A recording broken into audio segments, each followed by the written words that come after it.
Halo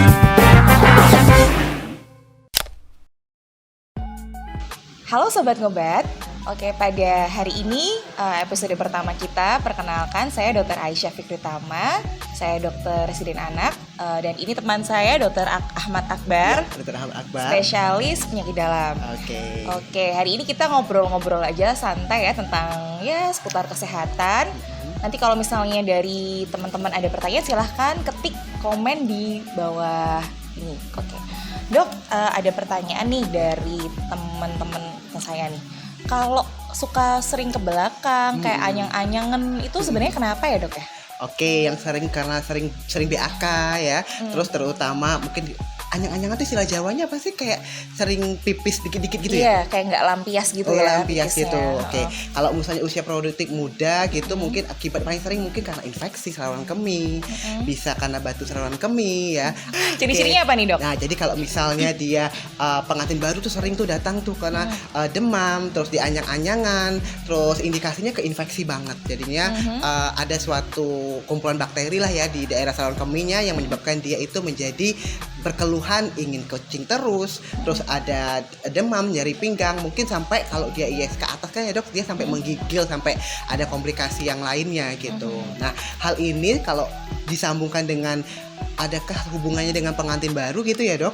Kalau pengantin baru tuh mungkin karena si saluran pipisnya cewek itu kan pendek ya, jadi lebih pendek ya, jadi bakteri itu laki-laki. gampang masuk kayak gitu. Jadi kalau misalnya laki-laki itu kan lebih panjang gitu. Nah, makanya tipsnya mungkin karena pas sering pada pengantin baru nih, karena kan dia pertama kali mungkin berhubungan seksual ya, sehingga lupa dalam toilet trainingnya kurang kali ya dok. Jadi sebelum dan sesudah berhubungan juga agak kurang dibersihkan ya, karena pengantin baru jadi.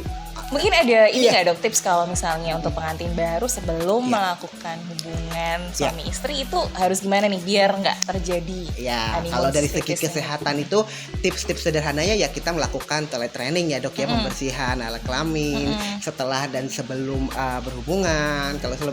Kalau media setelah berhubungan berarti kan cuci dengan air yang mengalir, tidak perlu pakai sabun-sabun yang dapat merusak dok pH dari. Jadi kalau pakai sabun yang acid itu antibakteri lah atau sabun khusus kewanitaan lah, justru membunuh flora normal ya dok ya. Jadi membunuh flora normal, jadi sehingga bakteri yang jahat itu makin cepat berkembangnya, jadi gampanglah ISK gitu ya dok.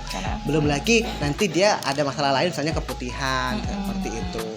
Nah, kalau dari kita bahas infeksi saluran ya dok ya, saluran kemih ya dok ya. Kalau misal dari anak-anak dok, dokter ini sebagai dokter calon spesialis anak 2 bulan lagi ya dok, insya Allah ya.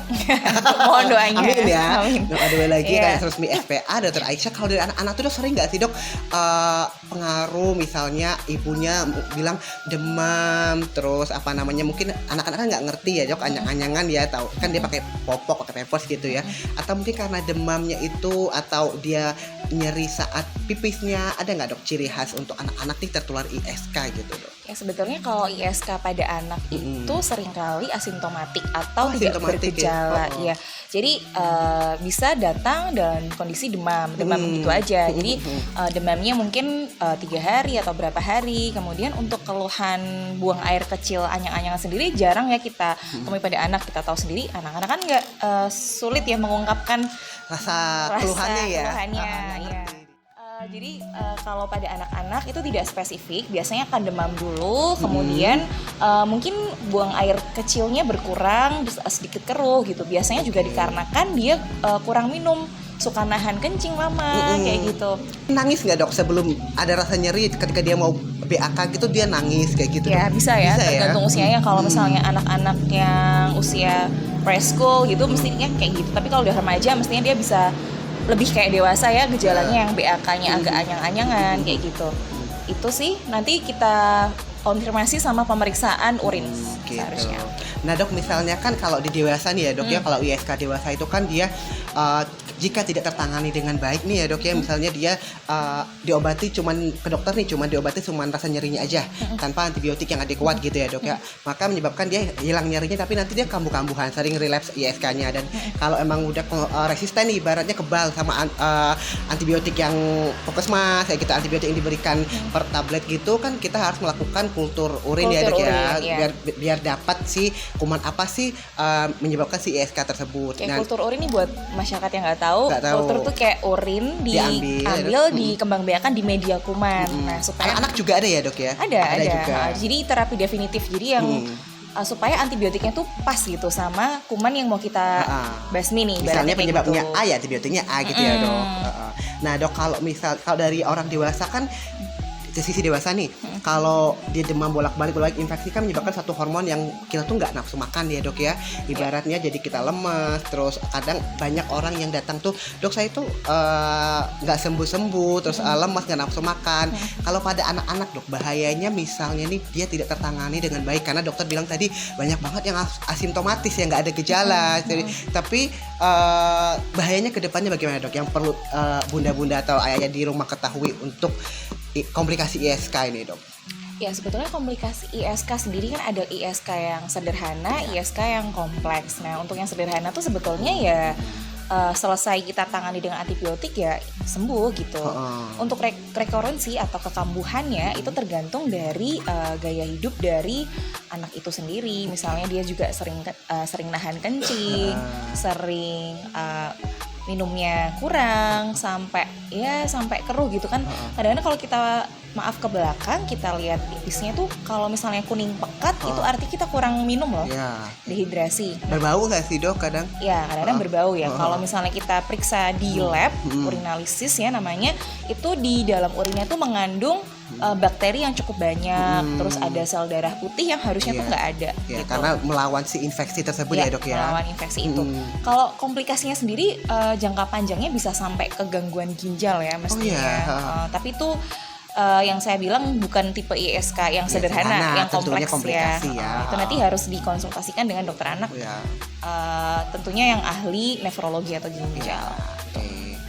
Oke dok, jadi hampir sama sebenarnya ya dok ya, basic sama dewasa sama anak-anak ya, tapi mungkin anak-anak banyaknya tidak bergejala, itu yang menyebabkan kita sulit untuk mendeteksi ISK.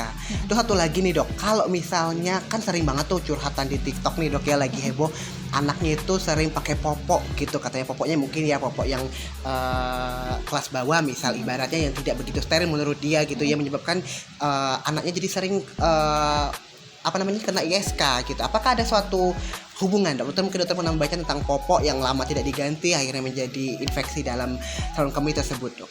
Oke, kembali lagi ke ini ya, kalau ruang popok yang lama itu kan pasti mengandung banyak bakteri ya dok ya. Itu kan sebetulnya popok tuh isinya, apalagi bayi atau anak-anak yang belum bisa toilet training, popok tuh kan campur ya, isinya ada pipis, ada pup gitu ya, itu nyampur jadi satu. Di situ ada bakteri-bakteri yang kotor yang harusnya segera diganti gitu. Artinya kalau misalnya itu dibiarin aja, bikin lembab bakteri di situ, akhirnya kalau misalnya itu nempel di di pantatnya bayi atau balita akan menimbulkan ruam. Ya namanya diaper rash.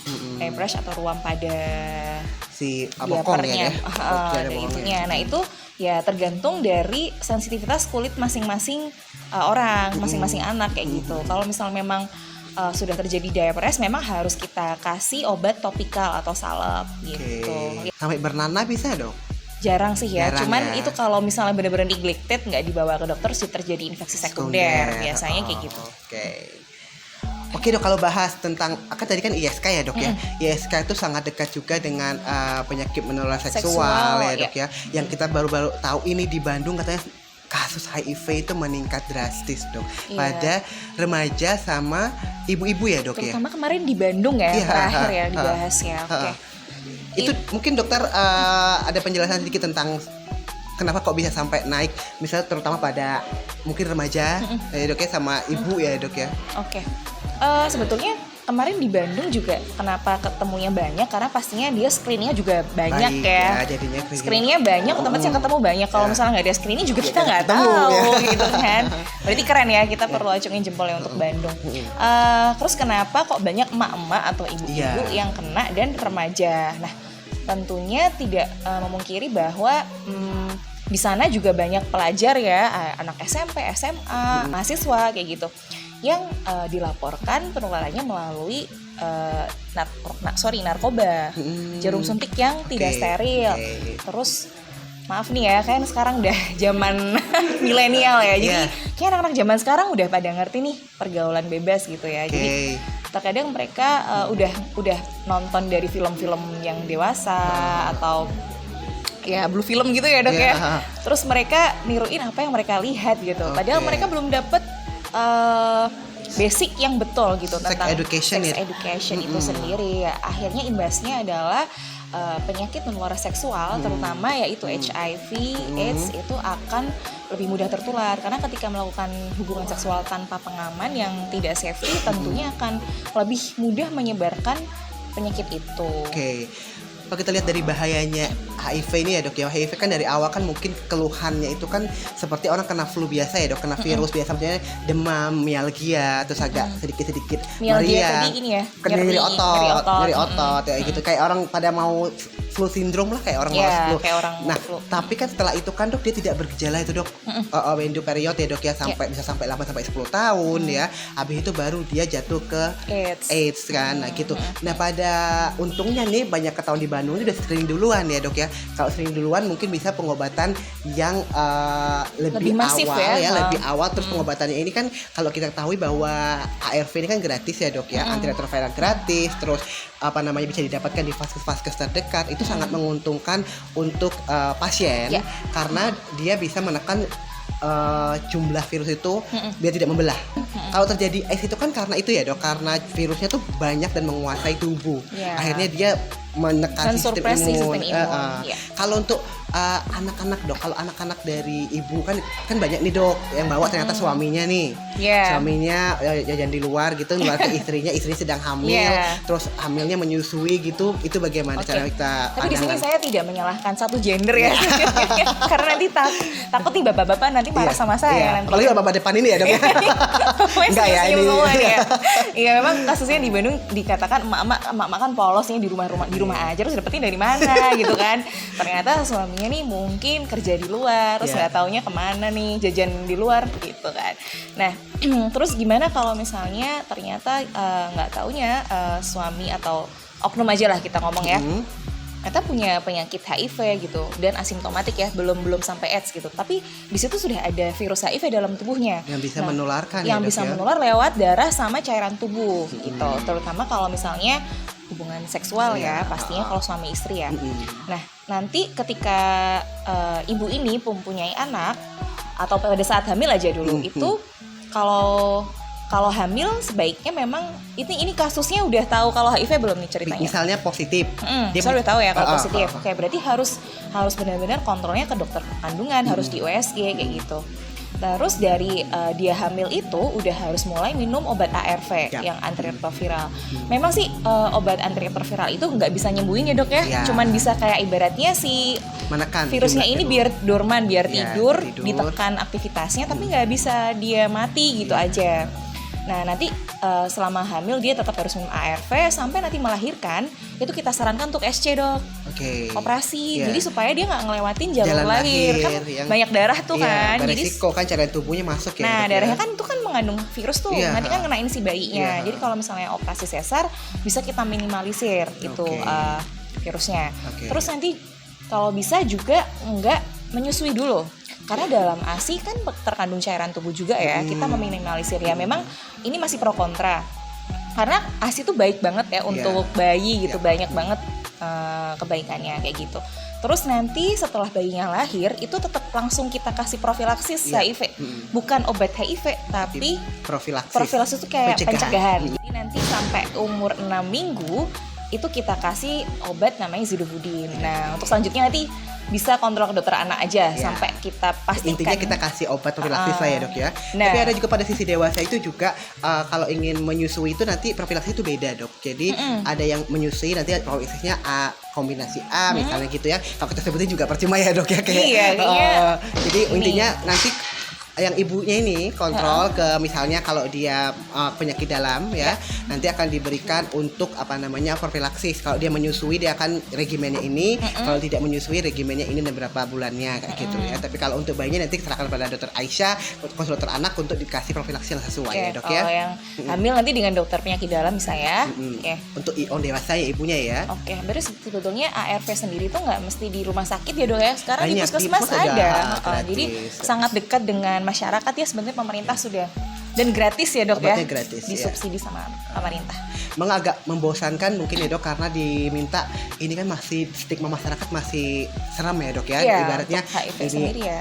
aib lah atau penyakit ya semacam apa memalukan lah ya, terus tidak ada obatnya lah. Tapi ini tuh jangan jadi satu alasan buat kalian untuk tidak berobat, karena satu, obatnya itu mudah didapat, obatnya gratis, dan obatnya itu sangat baik sekali respon ya dok ya. Intinya gini, kalau misalnya dia rutin konsumsi obat tersebut tanpa ada jeda, dengan patuh dokter, dengan evaluasi setiap bulan, dia akan hidup seperti orang biasa. Bahkan nggak kelihatan kayak HIV, kayak orang sakit, kayak orang sakit, karena jumlah virusnya tuh bisa sampai 0, dan dia bisa ibaratnya memiliki anak dengan risiko yang tidak menurunkan ke anaknya. Kalau bisa itu bisa. Ya. Nah, jadi makanya jangan malu gitu memiliki status yang HIV ini. Jadi jauh itu penyakitnya, bukan jangan orangnya. Jauhin orangnya. Bahkan orang HIV pun bisa kok ya mau menikah ataupun punya anak. Dan anaknya itu belum tentu akan tertular HIV positif. Ya meskipun ada resiko ya dok, pasti ada resiko. Tapi maka harus konsultasi ke dokter ya, gimana sih cara atau kiat-kiatnya untuk kapan harus promil ya, kapan harus promil, kapan harus mungkin berhubungan, harus bagaimana gitu. Itu bisa kita konsultasikan ke dokter. Oke, jadi gitu ya dok ya. Asik banget ya, tadi udah bahas tentang honeymoon sistitis ya pada pengantin baru nih, terus penyakit menular seksual ya, dengan kasus HIV yang naik. Jadi banyak manfaatnya dari sisi pandangnya anak dan dewasa yang bisa kita dapat di channel ini ya. Asik kan? Jadi kita tunggu episode berikutnya ya di Ngobrol Sehat. Hore.